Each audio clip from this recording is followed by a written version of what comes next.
नमस्कार श्रोते हो, मी ॲडव्होकेट कीर्ती सोनोने पार्थ मराठी ऑडिओमध्ये तुम्हा सर्वांचं स्वागत करते. तर आज आपण भाग्यविधाता या कथेच्या दुसऱ्या भागाचं अभिवाचन करणार आहोत. तर चला तर मग सुरुवात करूया.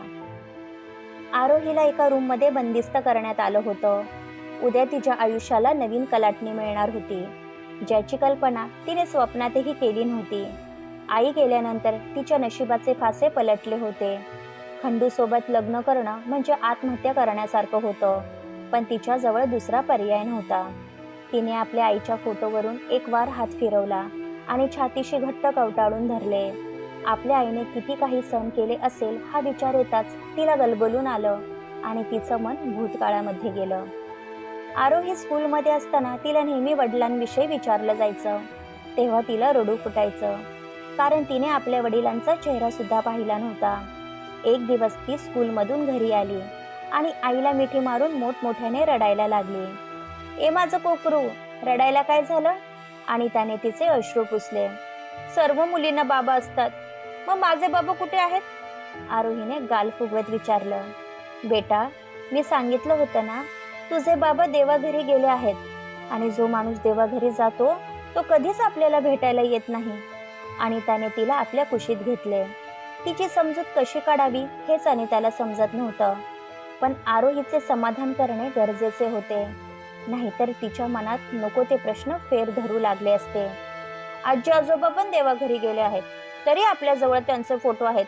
मला पण माझ्या बाबांचा फोटो पाहायचा आहे, आरोही हट्ट करत म्हणाली. असं नाही करायचं शोना, माझ्याजवळ बाबांचा फोटो नाही. अनिता हतबल झाली होती. ते मला काही माहीत नाही. तू जर बाबांचा फोटो दाखवला नाही तर मी तुझ्यासोबत कधीच बोलणार नाही. आरोही अडून बसली होती. म्हणून अनिताने तिला आरशासमोर उभं केलं. हे बघ तुझे बाबा, आता मन भरून बाबांना पहा. अनिता आपले अश्रू गाळत म्हणाली. तशी आरोही खळखळून हसली. ही तर मी आहे. आरोही आपल्या टपोऱ्या डोळ्यांची उघडझाप करत म्हणाली. माझं कोकरू अगदी तिच्या बाबांसारखं दिसतं. तेच मधाळ डोळे, तरतरीत नाक, धनुष्याच्या कमानीसारख्या भुवया, गुलाबी ओठ आणि गोरा रंग.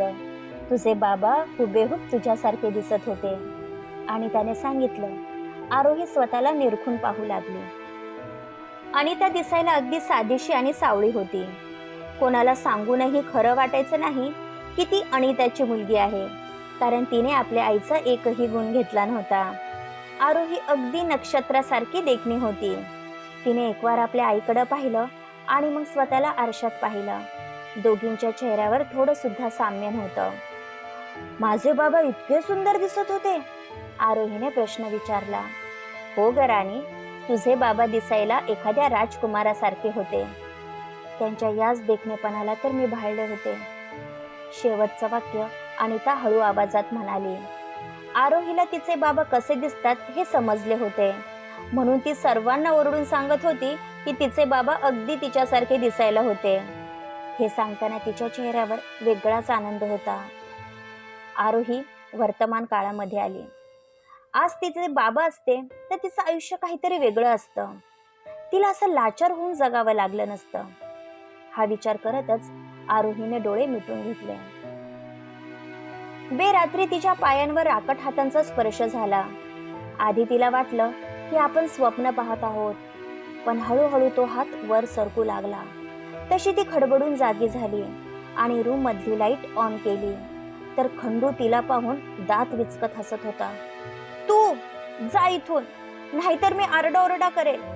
आरोहीने अंग चोरून घेतलं. माझी राणी, तू आज मला थांबवशील, पण उद्याचं काय? उद्या आपलं लग्न होणार आहे, त्यानंतर तू माझी बायको होशील. उद्या माझी इतक्या वर्षाची इच्छा पूर्ण होणार आहे. अगं तू 14 वर्षाची होती तेव्हापासून मनात घर करून बसली होती. शेवटी देवाला माझी कणव आली. उद्या तू माझ्या मिठीत असणार आहे. मला तर विचार करूनच गुदगुल्या होत आहे. खंडू ज्या पद्धतीने बोलत होता तिला शिसारी आली होती. अशा माणसासोबत लग्न करण्यापेक्षा जीव दिलेला बरा, हे आत्ता कुठे तिला वाटायला लागलं होतं. अरे खंडू, तुला उद्याचे दिवस दम धरवत नाही का? चल बाहेर, नाहीतर तुझ्या एका चुकीमुळे त्याचं नव्हतं व्हायचं. मामीने त्याचा हात पकडला आणि त्याला बाहेर घेऊन गेले. आरोहीने पटकन दरवाजाला आतून कडी लावली आणि तिथेच बसून मोठमोठ्याने रडायला लागली. यावेळी तिला नीलूची खूप आठवण येत होती. या जगात ती एकटीच अशी होती जिला आरोहीची काळजी होती. एकदाची ती काळ रात्र संपली. दरवाजावर जोर जोरात धडका बसत होत्या. आरोही उठली आणि दरवाजा उघडला तशी मामी तिला ढकलून आतमध्ये आली. ही साडी आणि दागिने घालून तयार राहा, आपल्याला मंदिरात जायचं आहे. आणि हा, हे थोबाड जरा नीट कर, नाही तर लोकांना वाटेल आम्ही जबरदस्ती तुझं लग्न माझ्या भावासोबत करत आहोत. शैला मामी तिच्यावर खेकसली.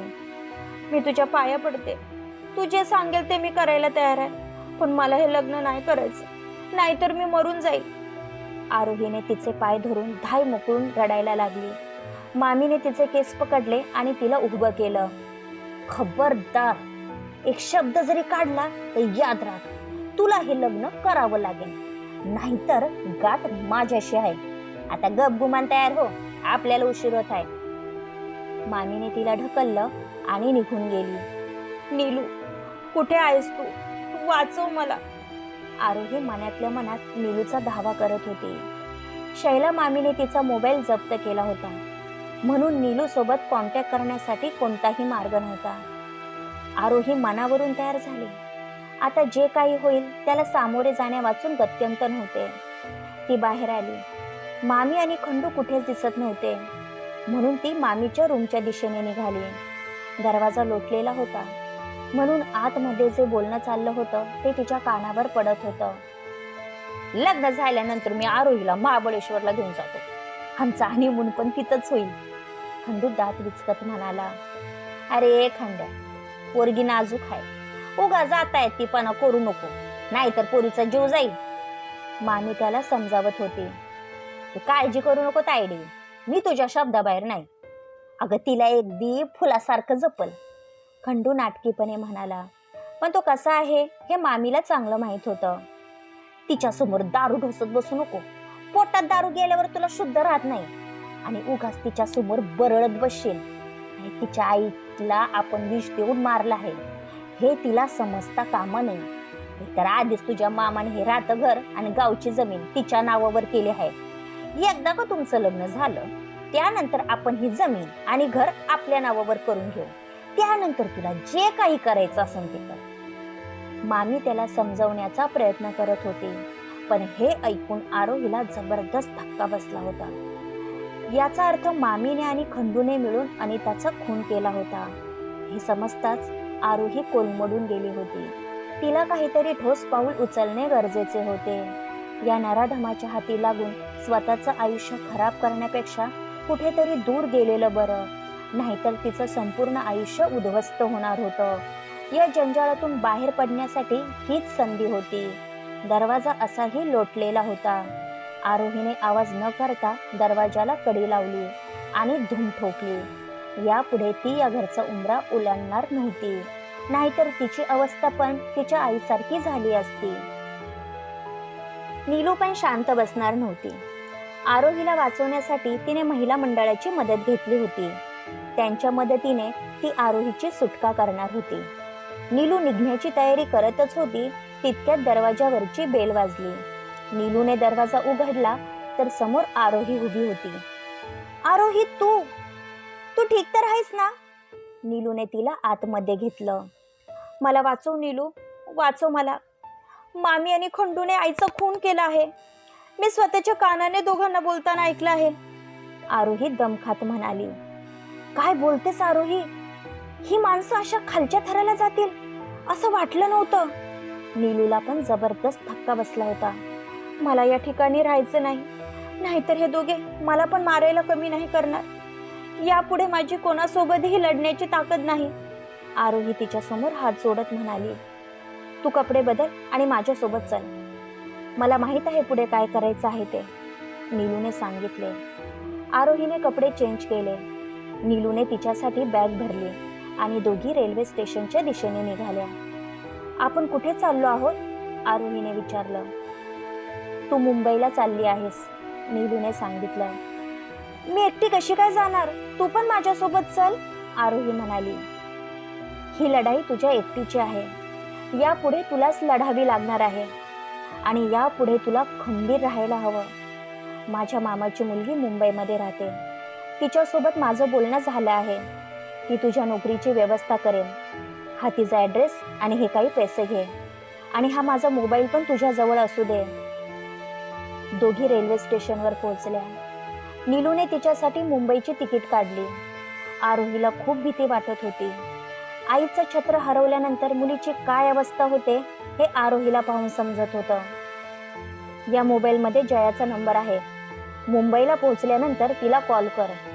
ती तुला घ्यायला येईल, नीलूने सांगितले आणि आरोहीला मिठी मारली.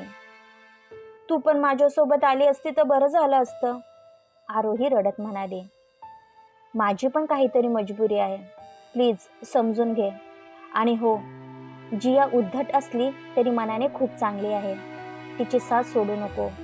आता पुढे तुझं नशीब आणि तू. नीलूने तिच्या हातामध्ये कपड्याची बॅग दिली. मुंबईसाठी ट्रेन लागली होती. आरोही ट्रेनमध्ये बसली तसे तिला गहीवरून आले. तिच्यासाठी हेच योग्य होते, नाहीतर खंडू आणि मामीने तिचं जीणं मुश्किल केलं असतं. म्हणून तिला या सर्वांपासून दूर जायचे होते. आता मुंबईमध्ये आरोहीच्या नशिबात काय वढून ठेवलं आहे हे त्या विधात्यालाही माहीत होते.